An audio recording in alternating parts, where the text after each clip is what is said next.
ओ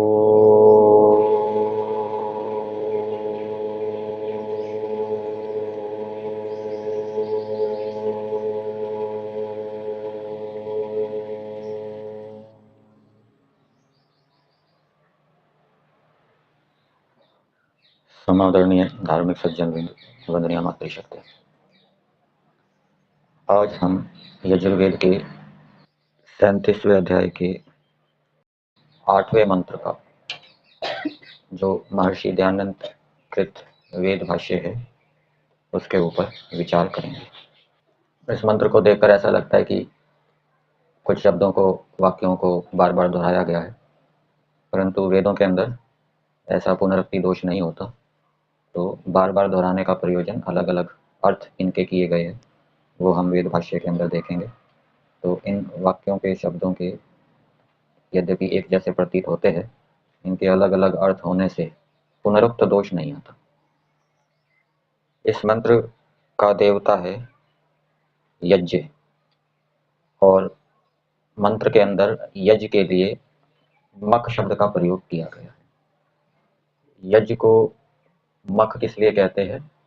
माँ निषेध अर्थ में और ख छिद्र में, जो कि छिद्रों को, दोषों को दूर करता है, उसको यज्ञ कहते हैं। यज्ञ के अनुष्ठान करने से हमारे जो दोष हैं वो दूर होते हैं।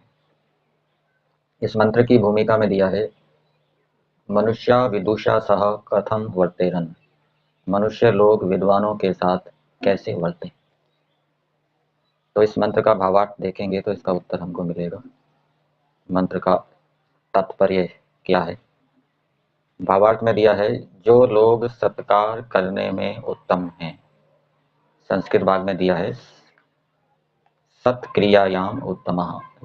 तो जो मनुष्य सत्कार करने में उत्तम है, अर्थात जो श्रद्धा से विद्वानों के पास जाते हैं, उनकी बातों को सुनते हैं, वो जो विद्या पढ़ाते हैं उसको मेहनत से पढ़ते हैं, उस विद्या को व्यवहार के अंदर लाते हैं, और विद्वानों के जो नियम हैं, अनुशासन हैं, उनका श्रद्धापूर्वक पालन करते हैं, तो उनको कहेंगे कि वो सत्कार करने में उत्तम हैं।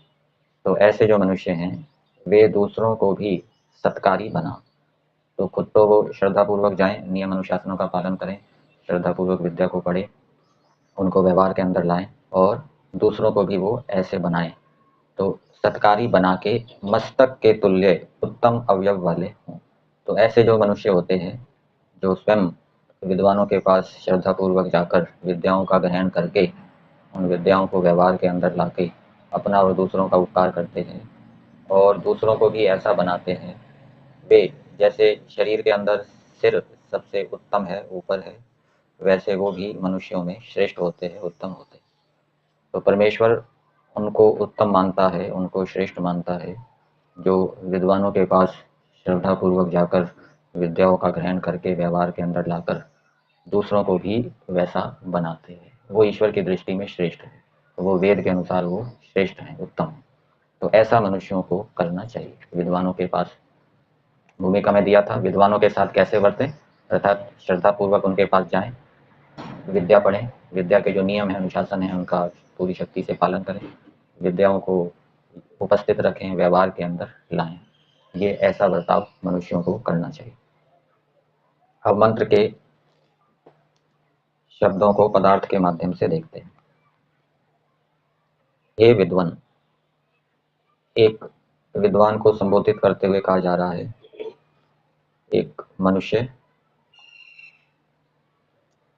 बहुत से मनुष्य किसी विद्वान को संबोधित करते हुए कह रहे हैं, जिस कारण आप मत्स्य, ये मत्स्य आपके अंदर ब्रैकेट के अंदर नहीं होगा तो ब्रैकेट में कर लेना, ब्रह्मचर्य आश्रम रूप यज्ञ के शिरा सिर के तुल्य है। तो विद्वान कैसा होना चाहिए?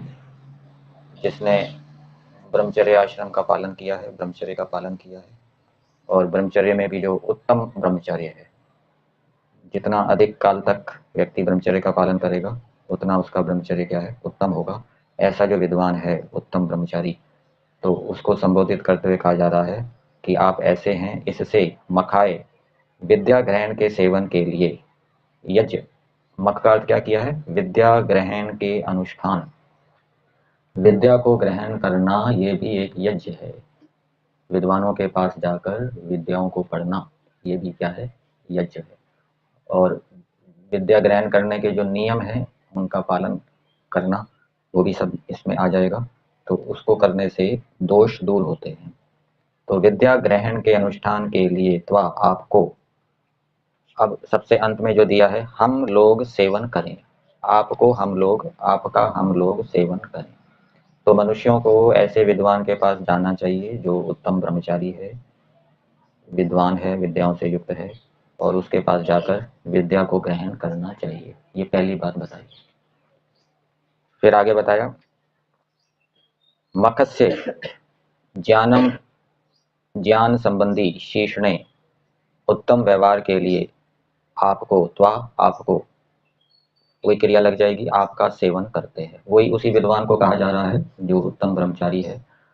उस विद्वान को संबोधित करते हुए दूसरे मनुष्य कह रहे हैं, सामान्य मनुष्य, कि ज्ञान संबंधी उत्तम व्यवहार के लिए, कि उत्तम व्यवहार को जानने के लिए, उत्तम व्यवहार को करने के लिए, और उसका विशेषण क्या दे दिया, उत्तम व्यवहार का ज्ञान संबंधी। उत्तम व्यवहार को करने से ज्ञान बढ़ता है आत्मा का। तो उस उत्तम व्यवहार को जानने के लिए बड़े छोटे से, मित्र साथी से, बंधु से, पड़ोसी पड़ोसी, राजा प्रजा, गुरु आचार्य आदि से उत्तम व्यवहार हम कैसा करें उसको जानने के लिए और व्यवहार में लाने के लिए हम आपका सेवन करें, हम आपके समीप आएँ और आपके नियमों का, अनुशासन का पालन करते हुए उसको हम जानें। ये दूसरी बात बताई। तो मनुष्यों को विद्याओं की प्राप्ति के लिए भी उत्तम ब्रह्मचारी विद्वान के पास जाना चाहिए, और उत्तम व्यवहारों को जानने के लिए, सीखने के लिए, आचरण में लाने के लिए भी उत्तम जो ब्रह्मचारी विद्वान है उसके पास जाना चाहिए। ये वेद का आदेश है। फिर आगे दिया है, जिस कारण आप मत्स्य विचार रूप यज्ञ के उत्तम अवयव के समान है।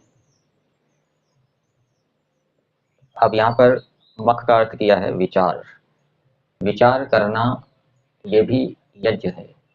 हम किसी विषय पर विचार करते हैं, श्रवण मनन निधिध्यासन साक्षात्कार निश्चय करने के लिए विचार किया जाता है, तो उसको भी यज्ञ कहते हैं। तो जो वो विद्वान कैसा है कि वो विचार करने में उत्तम है, बहुत उत्तमता से विचार करता है। और विचार वही कर सकता है जिसकी स्मृति अच्छी है, जिसको पढ़ा सुना हुआ उपस्थित है, वो अच्छी प्रकार से विचार कर सकता है। तो विद्वान ऐसा है जो बहुत ही स्मृतिशाली है और उत्तम प्रकार से विचार करने वाला है, उसको कहा जा रहा है। क्योंकि आप ऐसे हैं, इससे गृहस्थों के व्यवहार के लिए त्वा आपका हम सेवन करते हैं। तो गृहस्थों के व्यवहार के लिए, गृहस्थों के व्यवहार को जानने के लिए मनुष्य हैं, उसमें कुछ मनुष्य हो सकता है गृहस्थ आश्रम में जाना चाहें, कुछ मनुष्य गृहस्थी भी हो सकते हैं। तो वो विद्वान को कह रहे हैं, क्योंकि आप बहुत विचारशील हैं, आपको सभी शास्त्र उपस्थित हैं, विचार करते हैं, चिंतन मनन करते हैं, नई नई बातें खोजते हैं, तो हमें भी गृहस्थों के व्यवहार के विषय में बताएं। इसके लिए हम आपका सेवन करते हैं, आपके पास आए हैं, आपके नियम अनुशासन का पालन करेंगे, आपकी सेवा करेंगे। आप हमें गृहस्थों के व्यवहारों को बताइए। गृहस्थों का व्यवहार क्या है? गृहस्थ के अंदर माता पिता होते हैं, पुत्र होते हैं, संबंधी होते हैं, मित्र होते हैं, उनके साथ कैसे व्यवहार करना है, और जड़ पदार्थ भी होते हैं, उनके साथ कैसा व्यवहार करना है, ईश्वर है उसके साथ कैसा व्यवहार करना है, सबके साथ व्यवहार करना होता है। तो वो व्यवहार जानने के लिए हम आपका सेवन करते हैं। तो जो गृहस्थी मनुष्य हैं अथवा जो गृहस्थ में जाना चाहते हैं, उनको गृहस्थ संबंधी व्यवहारों को जानने के लिए जो उत्तम विद्वान ब्रह्मचारी है उसके पास जाना चाहिए, जो विचार करने में उत्तम है, श्रेष्ठ है, जिसने इस विषय में खूब विचार किया है। फिर आगे बताया, जिस कारण आप मत्स्य गृह आश्रम के शिरः उत्तम अवयव के समान हैं। अब विद्वान वो गृहस्थी भी है, ब्रह्मचारी भी रहा उसने, पहले उसने ब्रह्मचर्य का पालन किया अच्छा 40-45 वर्ष तक, फिर वो गृहस्थ में गया, गृहस्थ में भी वो ब्रह्मचारी रहता है, ऋतु काल में ही संयोग करता है। तो उसको कहा जा रहा है कि आप गृह आश्रम के उत्तम अवयव के समान है। गृह आश्रम रूपी यज्ञ है, अर्थात आप गृहस्थ आश्रम के जो कर्तव्य कर्म हैं, धर्म हैं, उनका बहुत ही अच्छी प्रकार से पालन कर रहे हैं, गृहस्थ आश्रम रूपी यज्ञ है उसका बहुत अच्छी प्रकार से अनुष्ठान करते हैं। इस कारण से आपको गृहस्थों के कार्यों को संगत करने के लिए हम आपका सेवन करते हैं। तो गृहस्थ के अंदर कार्य कैसे करने हैं, किस प्रकार से गृहस्थी चलानी है, उसको आपका अनुभव है। आप गृह आश्रम में बहुत ही उत्तमता पूर्वक रहे हैं, आपका जीवन सुखी रहा है, आनंदित रहा है। तो हम भी आपसे जानना चाहते हैं, इसलिए हम आपका सेवन करते हैं। तो जो अच्छे उत्तम श्रेष्ठ गृहस्थी हैं, सुखी हैं, आनंदित हैं, समृद्ध हैं, विद्वान हैं, उनके पास भी दूसरे सामान्य मनुष्यों को जाना चाहिए सीखने के लिए गृहस्थों के कार्यों के विषय में। फिर आगे बताया, मत्स्य शीर्ष ने यज्ञ के उत्तम शिर के समान अवयव के लिए आपको हम सेवन करें। इससे मखाए उत्तम व्यवहार की सिद्धि के लिए आपको मत्स्य सत व्यवहार सिद्धि संबंधी उत्तम अवयव के तुल्य वर्तमान होने के लिए तो आपका हम सेवन करें। तो मखाए उत्तम व्यवहार की सिद्धि, उत्तम व्यवहार की सिद्धि करना ये भी क्या है, यज्ञ है। आपने धर्म अर्थ काम मोक्ष की सिद्धि तो सुनी होगी, पढ़ी होगी। धर्मार्थ काम मोक्षाणाम सिद्धिः सिद्धिर्भवेत्। उत्तम व्यवहार की सिद्धि भी धर्म की सिद्धि के समान है। मतलब कि उत्तम व्यवहार में हमारा दृढ़ निश्चय हो, श्रद्धा हो, दृढ़ता हो, कभी हम निकृष्ट व्यवहार ना करें, निरंतर उत्तम व्यवहार करते रहें, ये उत्तम व्यवहार की सिद्धि है। इसके लिए हम आपका सेवन करते हैं, क्योंकि जो विद्वान है वो भी उत्तम व्यवहार में सिद्ध है, दृढ़ श्रद्धा वाले हैं। फिर आगे दिया, मत्स्य सत व्यवहार सिद्धि संबंधी, अच्छे व्यवहार की सिद्धि के संबंधी उत्तम अवयव के तुल्य हम भी उत्तम व्यवहारों में, सत्य व्यवहारों में श्रेष्ठ बने। जैसे शरीर के अंदर मुख सबसे श्रेष्ठ है, उत्तम है, वैसे हम बने, इसके लिए हम आपका सेवन करते हैं। तो वो विद्वान भी क्योंकि सत्य व्यवहारों में श्रेष्ठ हैं, तो ऐसे वो दूसरों को भी बना सकते हैं। तो ऐसे जो ऐसी कामना रखते हैं, उत्तम व्यवहारों में श्रेष्ठ बनना चाहते हैं, उनको ऐसे विद्वानों के पास जाकर उत्तम व्यवहार सीखना चाहिए। फिर आगे दिया, मखाए योगाभ्यास के लिए तो आपको, योगाभ्यास के लिए हम आपका सेवन करते हैं। विद्वान को संबोधित किया जा रहा है। जो विद्वान है वो योगाभ्यास करने वाले हैं, योग के 8 अंगों का अच्छी प्रकार से अनुष्ठान करते हैं, उसमें कुशल हैं, निपुण हैं, उनकी जानकारी रखते हैं अच्छी प्रकार से। तो उसको योगाभ्यास को जानने के लिए, उसको व्यवहार में लाने के लिए हम आपका सेवन करते हैं। तो जो उत्तम योगाभ्यासी हैं, विद्वान हैं, उनके पास भी योगाभ्यास सीखने के लिए मनुष्यों को जाना चाहिए और श्रद्धापूर्वक जाना चाहिए, उनके नियम अनुशासन का पालन करते हुए। फिर आगे दिया, मत्स्य सांगोपांग योग के शीर्ष ने सर्वोपरि वर्तमान विषय के लिए। सांगोपांग योग, योग के अंग कौन से हैं? 8 अंग हैं, यम नियम आसन प्राणायाम प्रत्याहार धारणा ध्यान समाधि। उपांग कौन से हैं? जैसे यम में 5 है, अहिंसा सत्य अस्तेय आदि, ये उपांग हो जाएंगे। तो सांगोपांग योग के लिए, अर्थात योग के सर्वोपरि वर्तमान विषय के लिए, अर्थात हम योग में उत्तम हो, इनके अनुष्ठान में उत्तम हो, इसके लिए तो आपका हम सेवन करते हैं। तो जो विद्वान है वो भी उत्तम योगाभ्यासी है, उत्तम स्तर से यम नियम आदि योग के अंगों का अनुष्ठान करता है। तो ऐसे विद्वान के पास जाकर वो बातें सीखनी चाहिए, जिससे कि मनुष्य योगाभ्यास में श्रेष्ठ बने। फिर आगे बताया, मखाए ऐश्वर्य देने वाले के लिए व आपका हम सेवन करें। तो दूसरे को ऐश्वर्य को देना ये भी यज्ञ है, योगाभ्यास करना ये भी यज्ञ है, सांगोपांग। तो दूसरे को ऐश्वर्य देना मतलब, ऐश्वर्य का अर्थ अच्छे अच्छे गुण कर्म स्वभाव है, और दूसरे को ऐश्वर्य वही दे सकता है जो स्वयं ऐश्वर्य से युक्त है। तो स्वयं उत्तम उत्तम अच्छे अच्छे गुणों से, अच्छे अच्छे कर्मों से, बढ़िया बढ़िया स्वभाव से युक्त होकर दूसरों को भी बताएं, सिखाएं, प्रेरित करें।